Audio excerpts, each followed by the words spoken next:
So we as a dermatologist, we are known to be pioneers and prescribers of corticosteroids. So there's more to corticosteroids than just applying the tubes and creams.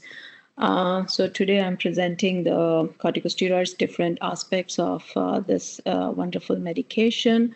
For this talk, I don't have any disclosures to declare. The objectives would be just to have a brief biochemistry of this. I know it will be going back to our pre-med stuff, a little bit of pharmacology. I will be discussing more about systemic steroids in terms of their product and various actions and how they are employed as the emergency drug, especially coming to the dermatological urgencies. Intralesional aspect of steroids, intramuscular, few of them, they just come in context with systemic steroids, side effects, and of course, I'm a dermatologist, so I will be talking about topical steroids. I won't focus on intrathecal or intraarticular or inhaled steroids for this part, for this talk. So now we know the basic structure of all the corticosteroids. It contains these three hexane rings, and then there is one pentane ring as well. So these are designed as, they are designated as A, B, C, and D, and each carbon is assigned a number from 1 to 21. So there are two main corticosteroids we need to understand. One is glucocorticoids and sex hormones.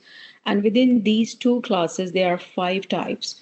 Those 5 types will vary according to the receptors to which they bind. So like glucocorticoids, mineralocorticoids, androgens, estrogens, and progesterone. The glucocorticoid activity is maintained by this hydroxylation at 11 position. The inactive form will have a ketone at the 11 position instead of hydroxylation. And then there's a various modification to this basic structure, which will result in its different properties like potency, half-life, metabolism, relative glucocorticoid versus mineralocorticoid activity. Now, considering prednisone and cortisone, so what is the active form of each drug and the enzyme? This is a very important because cortisone is an inactive form and cortisol becomes an active form, so we can see that there's a ketone position, as I told you in previous slide, at 11, and then it changes to hydroxylation at 11, it becomes an active form. And same thing happens with prednisone. It becomes to prednisolone. That's why we differ the doses. And the main enzyme responsible for this is 11-beta hydroxysteroid dehydrogenase. The topical corticosteroids must have this hydroxyl group to be effective. Otherwise, they are all in an inactive form. So you can see this in this slide, another one. So there are 2 types of isoforms of 11-beta hydroxy dehydrogenase enzyme. And type 1, it converts it into the active form. And type 2, it converts it back to the inactive form. Type 1 is mainly found in the liver, and type 2 is mainly found in kidney and placenta. Type 2 is more found in mineralocorticoid tissue, so that's our kidney and placenta. So it's important to note that the dexamethasone and betamethasone, they're active. They're not dependent on this enzyme. These are the 2 forms which are not part of they don't follow this protocol. So the type 1, and I told you, is in liver, so 11-beta hydroxysteroid dehydrogenase, and then type 2 isoform is found in the mineralocorticoid tissue. Again, the prednisolone does not require this metabolic alteration to be of therapeutic benefit. Addition of this 1-2 double bonds, it increases the activity. Okay, so it increases the activity of the glucocorticoid activity, and it reduces the metabolic degeneration. So this hydroxyl that I'm talking about. So this is just a little bit of more in context of the compound of the product. It's important to know because we know that we just talked about steroids. So what are different steroids? So I'll tell you a little bit more in different slides. So this is just a basic concept. So methylprednisolone is slightly more potent. Why? Because this is all It is related to this methyl group on the position 6 to the prednisolone. So this whole compound is a prednisolone. When you add a methyl on position 6, it becomes methylprednisolone. It is more effective in terms of the glucocorticoid activity. Again, the slight increase of glucocorticoid activity can increase with the fluoride position at number 9, and then it becomes to the fludrocortisone, and it also increases its mineralocorticoid activity. So by modifying this 16-hydroxyl alpha hydroxyl group, that becomes triamcinolone, and then there's a 16-alpha methyl group, it becomes dexamethasone, or 16-beta methyl group, it becomes beta-methasone. So these all three compounds, they are very active in terms of glucocorticoid, and that they have a less mineralocorticoid activities. Now, if you see, I was talking about alpha and beta. So why it is called alpha? Alpha is called when they're away from the corticosteroid receptors, and beta is when they are towards the glucocorticoid receptors. So an atom or a group attached to the ring, that's depicted in this one. So they are called as 2A, as in terms of alpha, and when they lie on the plane, if you consider it as a three-dimensional, so then it becomes beta. And these three, they do not require liver to convert to its active form. So as I was telling you, so you can see how a difference of, so this is the basic compound we have, and how a difference of one or two positions and where you are adding hydroxyl and where you are adding fluoride can make different compounds, different corticosteroids with different properties in terms of their glucocorticoids and mineralocorticoids.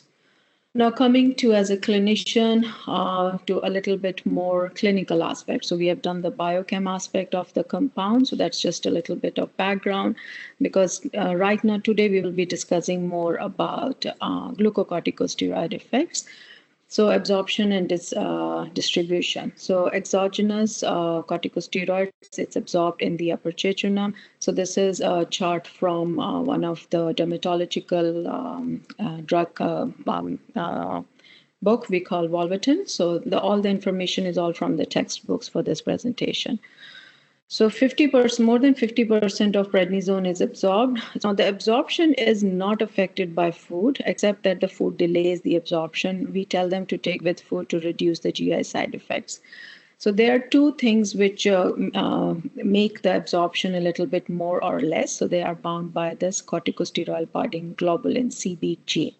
So if there is a high affinity and it causes the low capacity, so that is the albumin. So the products which result in increased amount of endogenous and synthetic glucocorticoid free fraction, in which there is a decreased CBG, of course, then there will be an increased amount of free steroid, will be hypothyroidism, liver disease, renal disease, and obesity. And then there are several other systemic conditions which have increased corticosteroid binding globulin and thus decreasing the amount of free fraction corticosteroids. These are your estrogen therapy, pregnancy, and hypothyroidism. So the avidity of endogenous glucocorticosteroids is more than the exogenous. So thus the free fraction of exogenous is higher and leading to the more activity. So thus unbound steroid is the one which will cause the biological activity, and thus therefore these renal and liver diseases can increase the effect of the corticosteroids because of the less binding globulin. So that is more important for us to understand how different conditions can vary the absorption of the steroids. So this is in pertaining to systemic steroids.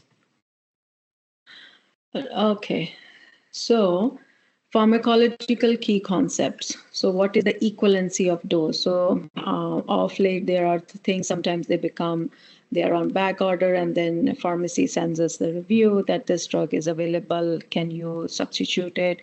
So we need to understand how they are relevant to us, how much of things you're looking for, if you're looking for more glucocorticosteroid effect or you're looking for more mineralocorticosteroid effects. So they are primarily divided into, so this is all systemic corticosteroids, so they are primarily divided into short acting, intermediate acting, and long acting. So short acting is somewhere around 8 to 12 biological, 8 to 12 hours of biological half-life. Intermediate is about a day and a half. And of course, the long acting are more than that. That is about 36 to 72 hours. The plasma half-lives of these various synthetic corticosteroids do not correlate well with the duration of biological activity. So if you can see, the plasma half-life is different than the biological half activity. So it's a much more important measure of the duration of activity is the duration of ACTH suppression after the administration of the given corticosteroids. So we can ask that why don't we use methylprednisolone since it has like zero mineralocorticosteroid activity in terms of other uses when we are using for glucocorticosteroids in context of the dermatological emergencies. It is because it's only available in IV form and the tablets it has 4 milligram tablets I understand are available. They are very expensive. So pharmacies most of the time they always look for different preparations in terms of we can switch over to other drugs rather than giving methylprednisolone. Prednisolone is the most quickest of action and has high affinity to your corticosteroid binding globulin, the CBG we talked about in the previous slide. It is also more expensive, and it does comes in a form of, I think, injectables as well. Dexamethasone is very unique in terms of it has a very good CNS penetration, so that's why it is good if it is needed for more encephalitic diseases. Okay, physiology. We do know about the endogenous corticosteroid surge occurring in the morning. So the baseline of 20 to 30 milligram of hydrocortisone, which equivalent to 5 to 7.5 milligram of prednisone. Corticosteroid increases, SOL increases by about 250 milligram daily in terms of stressors. And hypothalamus is first to be suppressed and recover, while adrenals are last to be suppressed or recover. So early morning, 6 a.m. Prior to waking up, it's just like they say 6 not, it's about 6 to 8 a.m. But it does start overnight. If you look at the surges, they do start overnight, and that's the maximum peak where they reach about. The pulsatile hydrocortisone ACTH secretion occurs, and there's more pulses, and then there's more cortisol level secretion. So hypothalamus is affected first by suppression, and then it also recovers quickest. It takes about 14 to 30 days for it after stopping the drug, to recover about this suppression dose. Adrenals are, again, as I told you, are the last to recover. They may say there have been reports that it may take about a year for them to completely reverse the suppression side effects. Okay, so AC hypothalamic HPA axis in terms of nutshell. So the primary stimulus of release of endogenous corticosteroid, it occurs in the hypothalamus, as we saw in the previous slide. The tropic hormone is called as corticotropin releasing hormone, that is called as the CRF, and ACTH is subsequently released by the anterior pituitary. The ACTH is produced from pro-hormone called as pro-ACTH, which or endorphin they also called as, and it's approximately, they say that there are approximately 10 bursts of ACTH release causes throughout the day. The greatest frequency of these bursts occur in early morning hours during normal sleep zone, and the zona fasciculata of the adrenal cortex is then stimulated to produce and release the cortisol. ACTH, it also stimulates the production of adrenal androgen synthesis. Okay, this is a little busy slide, so that's the main gist of this slide, what I just told you. Okay, so now I have been talking about glucocorticoid and the mineralocorticoid effect. So how they are important, how they differ. So glucocorticosteroid effect is more important for glucose metabolism, lipid metabolism, and regulation of this ACTH, and induced release of cortisol and negative feedback loop. Mineralocorticoid, it affects the aldosterone effects, which are endogenous, major effect on sodium and water retention. So those, remember, we talked in the initial slide when we were talking about the pentane rings and stuff. So it's more related with the mineralocorticoid organ mechanism. So the kidneys and stuff. Okay, so potassium, kidney tubule, proximal tubule effect, and the exogenous is the significant release, and then SCTH has no role in aldosterone production, and regulation is primarily by renin, angiotensin, potassium. Okay, this is a very good slide in terms of for me as a dermatologist, but also for, I think, as internist, for to understand what actually happens when we give corticosteroids, and why we harness the glucocorticosteroid action. So the glucocorticoid, the free or the unbound fraction, it enters these cells and it exerts the effect by binding to our cytoplasmic glucocorticosteroid receptor. Sorry, here it is. Okay, and then the receptor, which is in term of which itself is in the protein complex that includes the heat shock proteins.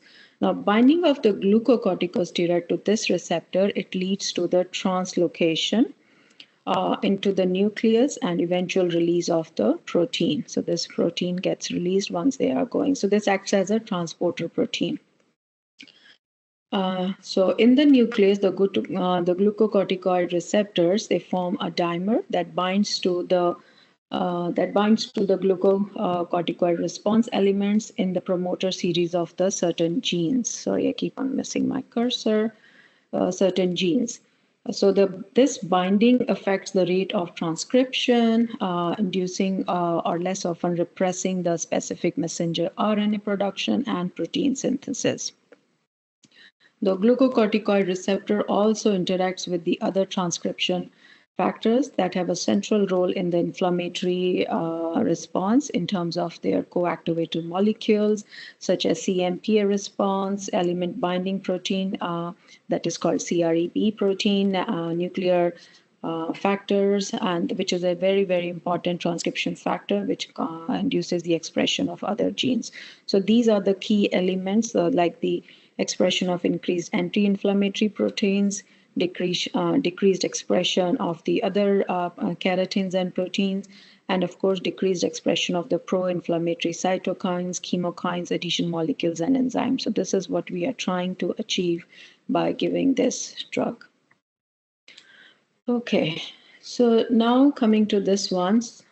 So the effect of glucocorticosteroid receptors. So this is one of the things we as a dermatologist are supposed to know, which things are getting affected by this, why we give these medications. So this is important. So the normal response is that upon ligand binding, the GCR is activated and translocates, binding to multiple genes as we just spoke about. So it causes the increased production and decreased binding, ultimately leading to the decreased production of multiple cytokines. These are all the inflammatory markers which are decreased. It decreases the production of other cytokines as well. It causes the apoptosis of autoregulated T cells. So these are in the autoimmune disorder. So we harness this for like a lot of lupus stuff.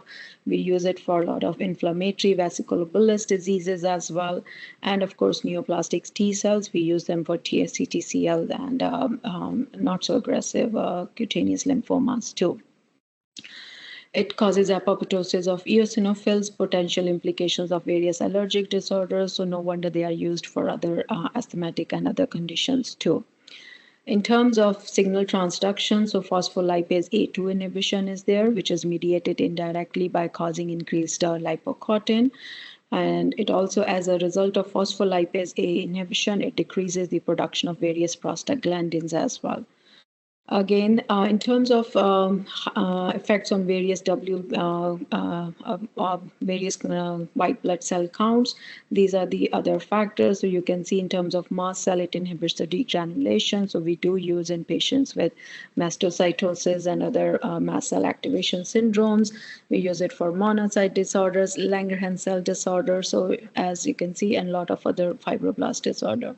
This is a very important role of corticosteroids. It decreases the angiogenesis in wound healing and with proliferative lesions. So you need to be very careful when you are treating dermatological issues in patients if they have active wounds. So how to be used.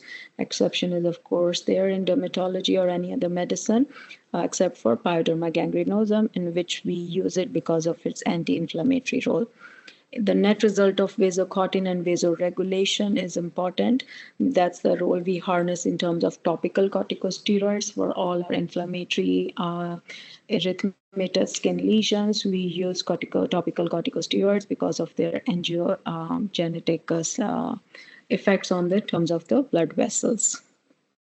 Okay. So this is a little more brief slide in terms of what decreases in terms of cytokines and other inflammation factors. So your TNF alphas are decreased, granulocyte macrophage, MCGF factors are decreased, interleukins 2, 6, 8, and then ICAM, E, selectin, and leukotrienes. And these are on the various particular cells in terms of how it affects each cell. Okay. Systemic corticosteroids, so these are the FDA-approved indications. Okay, so this we cannot say that steroids can be used every year. So there are certain guidelines, of course, as with any drug. So these are FDA-approved indications. In terms of dermatological, that's what I put here. So they are bullous diseases, as I was telling you in the past. So pemphigus, bullous pemphigoid, we do. SGN-TN is a little bit controversial. There are better drugs available for SGS-TN management, but still in centers where those drugs are not available, they do form as a major drug to prevent to help with the patient and decrease the mortality. EM major is another one. So we talked about lupus in one of the slides before, dermatomyositis and other connective tissue diseases, vasculitis, of course, various other PAN disorders, neutrophilic, as I told you, in pyoderma gangrenosum, we use it a lot, dermatitis, and then, of course, the other dermatosis, so urticaria because of its mast cell action. Okay, contraindications in terms of course, there's always hypersensitivity and warning. So this is important. The other day, I had a patient who was having a drug reaction, and the family doctor wanted to start them on prednisone. They were not sure why we are not, because the patient had adrenal suppression. So we had to send a letter back that we are looking for other avenues how to manage the drug reaction, because we cannot start the patient on prednisone. Otherwise, this thing will all go downhill. Of course, we always taper it. We all know about that. And then caution with cataracts and glaucomas, musculoskeletal disorders, diabetes, of course, and then GI side effects in terms of gastric side effects of peptic ulcer disease and inflammatory bowel disease. I do know that we do use it a lot in patients with IBD, but there's always a risk for perforation. So if it's given with PPIs and in limited use, it is okay to be used. And then again, in terms of when you're using in patients with immunosuppression, you need to make sure that there's always a risk for increased secondary infections. That happens in a higher dose. Higher dose in a patient of corticosteroids is a little bit relative because it is dependent on the body weight. So if this patient is already cachectic, it's very weak, so the higher dose for that patient might be 30 milligrams, whereas for a healthy 80 kg male patient, it might not, it might be just less than half a milligram. Okay, so you need to be very careful. Of course, patients need to be warned about the other infections. Limited use with vaccines, again, forms in the higher doses, not with the lower doses. And then other cardiovascular and psychiatric side effect is important for the patient to know, especially when they're tapering. And in terms of euphoria and insomnia is there. I had a very funny incident with a patient. She was started on a high dose because of her bullous pemphigoid, and the next day the husband called because her wife took the medication in the evening. She couldn't sleep, and she had this manic episode, and she started just vacuuming the whole house in the middle of night and waking everybody up. So we had to have a nice conversation next day. Okay, in terms of the pregnancy, so as with the corticosteroid, they should only be used when it is clearly indicated, of course. and if there are potential benefits which are far exceeding than the risk to mom and the fetus. Fetal HPA axis suppression is important to consider, especially if corticosteroid therapy is used around the time of the delivery. And there have been reports of increased risk of stillbirth and spontaneous abortion with the high dose of corticosteroids. Intramuscular corticosteroids, they are not much of use in dermatology. We do use it sometimes, especially if these are the like comparisons. Okay, so when we know if the absorption is there, compliance is main thing why we use it in dermatology, if at all we use it, and of course, if they're not able to tolerate the oral medication, given the GI side effects, that's the most important reason why in dermatology we give. But then there are other important causes which can be considered if at all it's needed. Okay. Tapering is very important. So in oral medication, we do know precisely how we are tapering. There's a set protocol to it. With intramuscular, there is a gradual tapering. There is no precise, like the time of the day and the dosage. It's not very precise to the key. Now we come to the next chapter of the drug, so complications. So the complications which are unique to intramuscular is, of course, cold abscess. It all depends on the level where it is injected in the skin and the IM, muscle injection. And the technique also plays an important role. So traditionally, it has been thought that this corticosteroid-induced menstrual abnormalities, they generally occur more with intramuscular. But more recent studies, they have found that even that 40% of pre-menopausal women on at least 20 milligram of even oral dose, they can also experience menstrual irregularities. So when they said unique to intramuscular, so this is like, it's very relative. It can happen to both intramuscular and other forms of systemic kind of dosage of steroids as well. Intravenous and pulse therapy. So this type of injection regimen is not a very popular in terms of when I've seen practicing in Canada. It was a little bit more popular in India when I was there. I think the reason might be because of the cost and the availability of newer drugs here and more precise drugs available. So these are generally used for life-threatening dermatological conditions. Generally, we give a patient a little bit on high dose and is given initially every 6 to 8 hours and then slowly tapered off. Intravenous pulse therapy is given on a low dose for a few days and then slowly patient is tapered off. In terms of this inpatient setting is important because some of these patients were a little bit like more elderly, and thus we need to make sure the cardiac monitoring is in place. Co-administration of potassium helps to avoid the cardiac side effects, they say, and then slow infusion over 2 hours also prevents the cardiac side effects. So we do cardiac monitoring primarily for arrhythmias, and there have been rare cases of sudden death if there is a rapid administration because of acute electrolyte shift happening with the medication.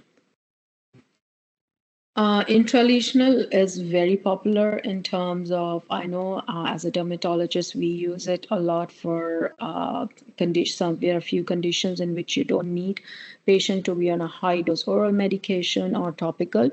One of the examples is like keloid. So even if you do a topical clobetasol, because of the thickened fibrotic tissue, the absorption is going to be an issue. The patient might not see the desired benefit, what they're looking for. In that case, intralesional triamcinolone, it does help to help to reduce that keloid scar. So the advantage, of course, it bypasses the barrier, it delivers high concentration at the site of pathology, and it reduces the chance of epidermal atrophy. So there does occur atrophy with this. The atrophy is a little bit more than the topical one, I would say, in practice. So we do always tell the patient that there is a chance of atrophy. So this is a very, again, kind of relative advantage. We dilute it with preserved sterile saline. That is a little bit more expensive. So some clinics, they just use lidocaine. They use lidocaine to reduce it because it helps the injection the patient does not feel pain or burning with the drug. But they say that preserved sterile saline can help with reducing some of the pain or the burning side effect of the medication. Total dose, it all depends on how you're treating it. So it's available in different concentrations in Canada. It's available as 10 and 40 milligrams per ml. So there's a way of calculating how much of the dose you need. And so we cannot just say, okay, so we have a 5 and then just dilute it to 1 and then it will be no. So if you are targeting for a concentration of 1 milligram in a from a 10 milligram per ml vial. So this is the how generally we tell the nurse to procure the injection. So we ask them to put in 0.1 and then of course 0.9. So the solution will be 1 ml in total. So you have to make sure you inject the whole 1 ml to give this dose to the patient, to the site. Okay, so that's very important for you to understand. If you are giving just 0.6 ml, so you will be delivering only 0.3. So this is the dose you will be drawing in the vial for you to give 5 milligram per ml in terms of the dosage to be given in the intralesional lesions. Okay, corticosteroid adverse effects. So this is more in relation to each side effect. We have been talking a little bit here and there when we started. So HPA axis, we all know this is a very important side effect and in terms of the withdrawal syndrome. So these are two very important side effects. So the reduced glucocorticosteroid and mineralocorticosteroids, their results, they are adequately compensatory mechanisms such as effects they cause so whenever we are giving high doses of corticosteroids, the natural axis suppresses, right? So generally we don't give in dermatology, we don't give such a high dose for very long time. It's given for a very short duration and then we start tapering. So we generally don't see much in adrenal axis, but in theory it is possible. So we are always well aware of it. So whenever there's an abrupt cessation in patients who are more than 20 milligram for 3 weeks, so this is a very long duration. So we don't do that in dermatology unless it's really, really necessary. Additional risk factors which can contribute to this adrenal crisis, as if there's a major surgery involved, trauma, illness, and other systemic factors can be there. Prevention, there's a stress dose. We'll talk more about this in later slides. And then there's a withdrawal syndrome. Okay, so the proposed mechanism is that it is because of the reduced glucocorticoid and mineralocorticosteroid effect, especially happens when there's an abrupt stoppage. So we always tell patients, please don't do cold turkey kind of situation with the steroids. Always go for short, small tapering. The taper is very important, especially when you are on a low dose and the patient had been on low dose for quite some time. Metabolic side effects, of course, we know about hyperglycemia. So this is mainly because of your glucocorticosteroid effects, which increases the hepatic glucose and glycogen production. And again, high risk, more with the high doses of corticosteroids, it's more important. Risk factors, of course, if you have a personal family history of diabetes, metabolic syndromes are important, and if you are on other medications, which might be contributing as well. Hypertension is more because of a mineralocorticosteroid effect of the sodium retention. Can be there. It can also be part of because of the glucocorticosteroid-induced vasoconstriction. Congestive heart failure, we talk because of the sodium retention, and hyperlipidemia is because of the catabolic state. Okay. And cushingoid changes, we know that patients who have been on long dose, we can see the habitus of cushingoid habitus. So that can be there because of the altered fat distribution. So again, when the patient has been on a long-term use of oral systemic corticosteroids. Bone side effects, so these two are very important to know, osteoporosis and osteonecrosis. These are two different mechanisms which occur because of the long-term use of corticosteroids. So osteoporosis is because of the increased osteoclast activity, decreased absorption of calcium, and of course, increased excretion of calcium. And osteonecrosis is because of increased marrow deposition of the fat, compression of interosseous vessels. So remember, it causes vasoconstriction, so everything is constricted, and hypercoagulability, again, more common with the long-term use of the corticosteroids. Of course, there are other factors which can contribute to these two side effects. So we need to be careful. We need, when we have the patient, so proper guidance of the patient, seeing other comorbidities and profile, and managing accordingly by using some preventative measures with calcium and vitamin D. So just using main calcium is not helpful. We need the absorption as well. So vitamin D is important too. Bisphosphonates generally we can theoretically, because again bisphosphonates, they have their own side effects. So these are generally recommended. There are patients who are dependent on steroids for their bullous pemphigoid because the insurance is not there, and we cannot procure the other medication. So for them, generally I tie up with an internist to understand if the patient can be started on bisphosphonates. GI side effects, again, peptic ulcer disease, very important. So whenever I'm starting patients on more than 20-25 milligram, I do give them a PPI along with that, especially if there is a metabolic patient with metabolic syndrome, and if they are on other medications as well. Bowel perforation is possible because, and then again, because of decreased wound healing, it can be a little very problematic thing to manage. Other side effects in terms of cataracts. So I generally, sometimes when we see patients, they say that I was prescribed steroid for the face, topical steroids, and I developed cataract. You can theoretically, there have been case reports, but that is when you're using the steroid around the eyes for years and years and years. Using it just for 2 or 3 times in a month is not going to get you cataract of the eye, especially with topical corticosteroids. Systemics, yes, you can have it, not much or corticosteroid. Okay. Agitation and psychosis, as I told you, there is there because of the electrolyte shift, altered nerve excitability, and possibly mild cerebral edema. So when we prescribe patients of acne conglobata, when these patients are on isotretinoin or Accutane as a brand name, and I have to start them on prednisone, I generally do it on a very, very low dose, because on a high dose, there is a possibility of pseudotumor cerebri and other causes of headache. And this is because of so pseudotumor cerebri is more related with isotretinoin. Mild cerebral edema is more related, but the end result is patients having this unbearable headache. So we have to make sure that you are managing and looking at the other drugs what the patient is on as well. Opportunistic infections, these are again more common when the patient is on a high dose of steroids and on a prolonged dose of high dose of steroids. They are less common when the patient is on a short, just like a 5-day course of a medication. Myopathy, yes, because of the decreased glucose and amino acid uptake by muscles, which leads to the muscle atrophy and wasting. Okay. So there are just few side effects which I have made extra slides because they do need special attention and special management plan. Okay, so glucocorticoid induced osteoporosis. So 30 to 50% of all chronically treated patients without treatment, you will see this side effect. So you need to be very careful. So it is very common.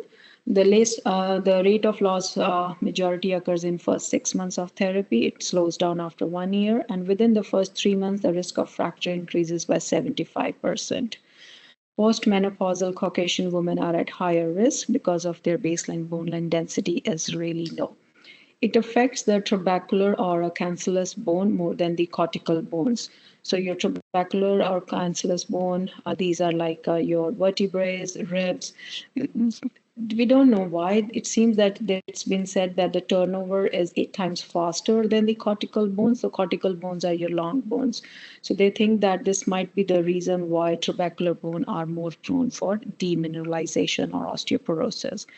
Direct mechanism like inhibition of osteoblasts, induced osteoblast apoptosis and osteoclast activity, and of course indirect mechanism might also contribute more towards this side effect.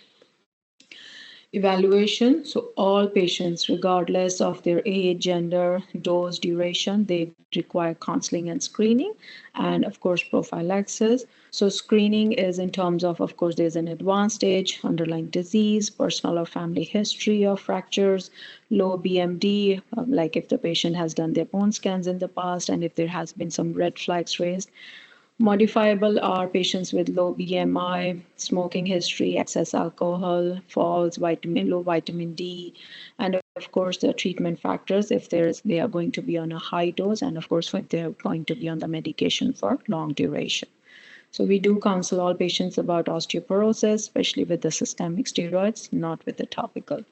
If anticipated treatment is more than 3 months, they can be screened for osteopenia or osteoporosis at baseline and estimate risk of fractures using available tools.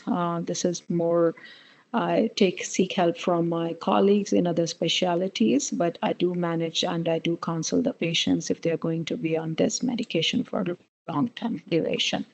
So FRAX, it underestimates the fracture risk associated with glucocorticoid use. So it seems that clinicians who use FRX, they generally are supposed to modify the results based on dose and duration of exposure and addition of risk factors.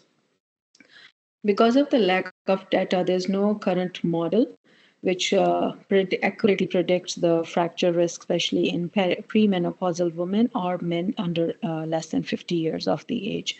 For cumulative prednisolone dose, it seems that more than 1 gram, if it is prescribed in short bursts, even over the course of 1 year, they have shown a significant bone loss. Prevention and treatment, so use lowest effective dose for shortest duration, target modifiable lifestyle factors, start preventive treatments, calcium, bisphosphonates, as I told you, are the first line, and other treatments can be there. And then, of course, monitoring is important. Okay, we are running late. Approach of treating, this is the table at one of the journal. It was published in 2017. It's still very effective and very in use. So I like this diagram, so I put it here for you guys to review it. It helps to understand when to start and what the dose needs to go on them. Prescribing bisphosphonates, again, as I told you, I generally don't do it. I do seek help from the other physician, other like internist friends of mine, and understand. So I do counsel the patient more about the side effects, like there's a possibility of osteonecrosis of jaw. If there's any other, there are certain syndromic diseases in dermatology which have a underlying osteonecrosis. We make sure the patient there's no genetic history of that in the family. Atypical fractures, and then not recommended drug holidays if you're using bisphosphonates. Osteonecrosis. So this is a little bit different than your osteoporosis. So this is your avascular necrosis. Okay. So we generally ask the patients if there's any hip fractures. So can affect femoral leg, distal femur, proximal tibia in as much as 40% of patients on long-term dose. Patients with osteonecrosis, 93% took steroids for more than 40 milligrams. So this is one of the studies which they published. So pathogenesis, we don't know. They say it might be fat embolism, vascular thrombosis, and worsening pain occurs with the movement of the affected joints. And management, all patients need to be screened regardless of dose, it seems, preferably by MRI or evaluation if there is any suspicion. GI side effects, of course, the combo therapy, it increases the risk of your peptic ulcer disease and bleeding by 4.4 relative risk. So this is important to rule out, especially if they are using any, like for rheumatological conditions, if they're using painkillers for their issues of the joints. Rarely, of course, bowel perforation can be also seen. This is again another table I picked up from another journal. So this is the peptic ulcer disease. If patient is on aspirin or PPI, yes, of course, or any other painkiller, you have to start a PPI. If there are no, you can assess for risk factors and then can consider, and you can make your own judgment on this case. But generally, if I have a patient for whom I'm going to be on a long-term use and patient is a metabolic syndrome, I do prescribe them PPIs. Okay, another one is side effects in terms of steroids are catabolic, so they make carbohydrates at expense of fats, stimulate gluconeogenesis, so diabetes, hyperglycemia, we talked about that, and dyslipidemias. Monitoring of diabetes is considered checking baseline. So if you have a suspicion when you do your baseline blood work, you can order HbA1c and go from there and monitor for life-threatening hypoglycemia with tapering steroids. So metabolic effects, it seems the hyperglycemia, it seems that we should not do alternate dose in patients with diabetes because it seems that it causes this insulin fluctuation. So if the patient has a underlying diabetes, they should be on a steady, on a very calculated dose, and then tapered should be done. It's also mentioned that because of the mineralocorticosteroids effect, they can get hypokalemic acidosis. So that needs to be taken into consideration if you're starting the patients on steroids for some duration in patients with diabetes. HB axis suppression, we talked a little bit more. So important to consider that HB axis is a unit. We don't need like, okay, the hypothalamus is okay. So this whole thing works as a unit rather than simply focusing on the adrenal glands. This is because the whole HB axis acts as a stress response mechanism. So any supraphysiological dose, it's mentioned if it's used more than 4 weeks, it can cause this adrenal suppression. And hypothalamus is not only the site which is most susceptible to the drug-induced suppression, but also the quickest to recover, as we talked about. Okay. Major categories of adrenal insufficiency. So I'm not very good at this. Was in one of our books, which was mentioned, but it just says that susceptibility of HbA axis suppression is a function of both dose and duration of steroid therapy. So with long-term and high-dose steroid, morning cortisol levels may generally require 6 to 9 months or more to return to the normal levels. What are the lab tests to be done? So of course, we know that there are different types, when to order and how to read about. So you guys are more well versed with this than me. So these tests, they are uncommonly used in our practice. Nonetheless, as I told you, the internists, they do help us out in understanding more on these tests and how they are done and how they are to be read. Okay, I'm just rushing through it. I saw the time. I have less time because I have so many things to cover yet. So primary tests used to evaluate adrenal. So again, I will leave this to your expert hand in terms of AM cortisol and 24, like how they are read about and what is their significance. So this is the slide. So testing is screening of is morning cortisol. That is why we also give steroids in morning. It reduces the side effects like insomnia as well. ACTS stimulation test, low dose, which is about, I think, 1 microgram or more sensitive one. They use a little bit longer one, and then 24 urine cortisol. So how do exogenous steroids, they don't affect these tests. So we, in one of our literature, it's mentioned that to avoid morning dose, and then the other one says you can use the radio assays to be used. Okay, so withdrawal syndrome. So in patients with corticosteroid withdrawal syndrome, there's no significant change in terms of serum cortisol. So it is postulated that when there's a sudden decrease in corticosteroid cellular level, there is evidence to suggest that interleukin 6 and to lesser degree interleukin 1 beta and TNF alpha is responsible for most of the symptomatology associated with your steroid withdrawal syndrome. So all these steroid withdrawal syndromes, they are contributed to these two interleukins. Okay, so this is important. What is difference between steroid withdrawal versus adrenal axis? So steroid withdrawal is more of like lethargy, general malaise, depression, musculoskeletal malaise, flu-like symptoms, and severely it can affect GI. So crisis is more related with your glucocorticosteroids like hypoglycemias. This also can cause you malaise. But this is more on the lab levels. You can measure it actually. These ones you cannot. And then, of course, hypotension because of your sodium, and then shock, decreased consciousness, hyperkalemia, sodium depletion, and stuff. Tapering glucocorticosteroid. This is very important table for me as a dermatologist. So we need to avoid doing a very sharp taper. So use small tapers. Okay. So if the prednisone is more than 40 milligram per day, after that taper by 10 milligram, you can do 5 as well, or you can do 10 till it reaches 40, and then you remain on 40 for at least a week. And after that, you do a very, very slow taper. So like 5 milligram till you reach 20, and then 2.5 till you reach 5. If you want the patient to go a little bit more lower, you can stop here. Especially if the patient has been on more than 40 for, I would say, 2 to 3 weeks, I would suggest you go a little bit more slower than that, and then taper by 1 milligram until you want to wean the patient off. Or if you want them to stay on 1 milligram, because this is a suboptimal dose, our body as well is secreting about 5 milligram per day. So this is okay. Patient can be on 1 milligram if needed. If the disease is under control with 1 milligram, you can do them for a long time. Make sure you're managing the side effects and monitoring them as well. So we talked about stress corticosteroid doses. So stress stimulates the release of endogenous cortisol production. So these regimens, they are based on the rise of basal cortisol level production, which is about 25 milligrams daily to a maximum of, they say, even 250 milligrams can be occurring because of a physical stress. So these traditional approaches have recently been challenged by a variety of authors. And in the absence of primary, like the adrenal, or secondary, of course, adrenal insufficiency, perioperative patients simply need to take their daily current maintenance dose when they are receiving the long-term corticosteroids.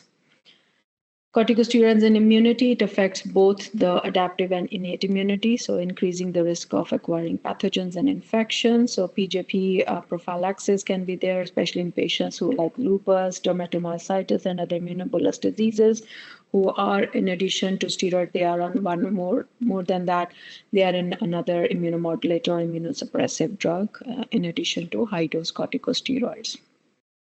Risk of TBI inactivation, of course, that is possible, especially in patients with they have latent to active tuberculosis. We need to assess the patients with TB risk factors like travel history, place of birth, known history of TB infected patients, healthcare facilities if they are working, or patients who are working in like jails and stuff. So then you need to screen them and manage. Long-term use hepatitis B surface antigen has found a significant high risk with the hepatitis B reactivation in patients if they are receiving a high dose of corticosteroids more than 3 months.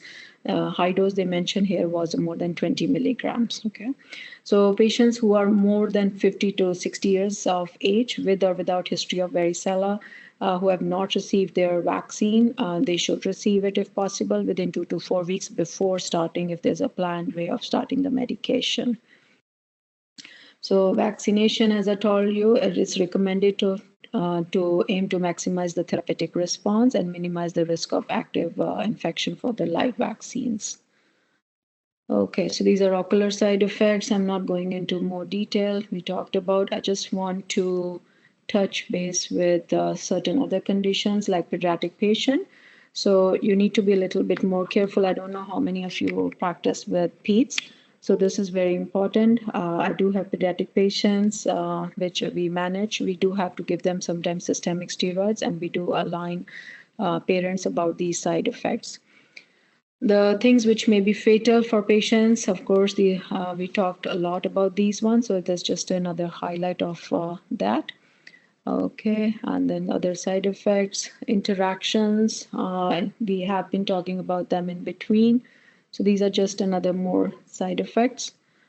Okay, potency. So potency, when we say this drug is more potent, then this comes to more of my regime, that is your topical corticosteroid. Why do we say it is more potent? This is less potent. So the vasoconstriction is the main criteria which determines the potency of the drug. So it is an assay of choice because it is usually correlates well with the clinical efficacy and reproducible for the topical corticosteroids. Okay, and the two exceptions, they're always there. Okay, so now coming to the topical corticosteroids, we talked about the structure in the previous slides. The vehicle is very important in terms of when you're giving the creams and the lotions and ointments, and concentration of molecule in each vehicle and characteristic of skin on which it is being applied. So it does not just depend upon the structure, but also where it is being applied, how it is being used, and in which vehicle it's being used. Structure, again, we talked in the past with the hydroxyl group. Replacing that increases the activity of certain products. Vehicle is important in terms of if it's ointment, it tends to be more potent. Lotions are less potent. Creams are less potent as well. Conditions, if the skin is open, it has more penetration, it increases the potency of the drug. Mechanism we talked about the glucocorticosteroid receptors. It's the same thing which applies to mechanism of action of topical steroids as well. So this is all related to the efficacy of how it's anti-inflammatory in terms of topical steroids. They are primarily the similar. They mimic in terms of more skin level than the systemic side effects. So these are anti-proliferative. These we employ in patients with psoriasis. So this is the atrophy which is being talked about. I'm not sure why this side effect is always more popular with doctors and with patients. This is the side effect which we generally see if the patient has been using the medication for many months, like day in and day out. It does not happen with a controlled dosage. So if you're giving the medication for an inflammatory skin on the topical, the patient can use it for 2 to 3 times a day. They can use it for 2 to 3 weeks, and if you feel it may need more, you can switch over after that, slowly tapering it to a non-steroidal like topical calcium inhibitor.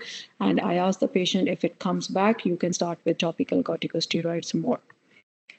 Okay, so again, these are the proper indications where topical corticosteroids are indicated, and there are, of course, contraindications and pregnancy. Adverse effect suppression is possible. This is more common in young age, kids and all, when the body surface area makes a difference. And local is again atrophy. It's not common in terms of on a very like specific dose. Steroid addiction, rebounds, and those side effects we talked about. Cross reaction. This is a very nice concept in terms of how they are effective. So this is from a North American contact group dermatitis group. So they mentioned that the incidence of allergic contact dermatitis is seen in about 5% of cases. And very important to know is that there are certain groups in which they have divided. So if the patient belongs to certain group, they can have a cross reactivity. In terms of if they are on group A, they can have a cross reactivity with group B as well. Okay, so this is the one. And there are various without propylene glycol. So this is important because sometimes patients are tested and they come positive for propylene glycol. Propylene glycol is one of the most common base for all the medications, not only in terms of the dermatological medications, in a lot of the cosmetic products or even the moisturizers on the market. So we need to find out that this is more of interest for a dermatological practice. Consideration. So why use a super potent? It depends on the type of disease you are treating. It depends on the type of the extent of it and how long you will be using, where you need to avoid, and how to use in special population like infants and children, and where it is best to use. So these are all the slides for review. Okay, so why the vehicle is important. So ointment, as I told you, it is very good. So this is the maximum potency it's given. It's used generally for thick or lignified and scaly dermatosis. And this is the WHO classification of potency and how these topical corticosteroids are labeled in different categories. And this is how much we tell them to use. So we just don't tell them to apply whatever you want. So this is how it is recommended. So Munger fingertip unit. So I know I can't see anybody. So 1 fingertip unit is the amount of the ointment. When it is expressed from a tube, I know it's very specific when it happens in the trials, let's say 5 millimeter diameter nozzle.